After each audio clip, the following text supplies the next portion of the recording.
শুভ সকাল বন্ধুরা। এই সকাল হলো আমাদের এখানে, এবার কাজে যাচ্ছি।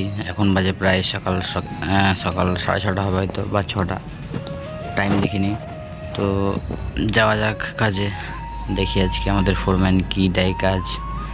প্রতিদিন তো কাটিং কাজ করি, আজকে দেখি কি পাওয়া যায়।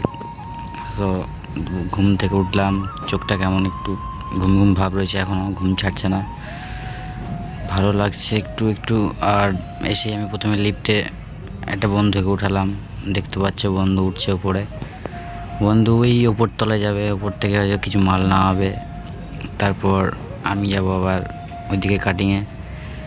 তো প্রতিদিন এই কাজ দেখতে পাচ্ছ, রিমোট হাতে, রিমোট টিপে আছে আমি, আর ওইদিকে লিফট উঠছে। এই লিফটে আমাদের মাল উঠাই, যেমন রড, নানা রকম রিং, এসব মাল ওঠানামা করে। তো দেখি এরপরে ফোরম্যান এসে কী বলে। ফোরম্যান মানে আমাদের সাইড ম্যানেজার। তো বন্ধু অনেকটা উপরে উঠে গেছে। সে বন্ধুরা সকাল সকাল ডিউটি লেগে খুব ভালো লাগে। আর এমনি 8টা বেজে গেলে আর মানে কেমন লাগে কাজে উঠতে। তো বন্ধুরা লিফটে ওঠানো হয়ে গেল আমার, আমি এবার ওদিকে যাব। তো একটু ভিডিওটা দেখো।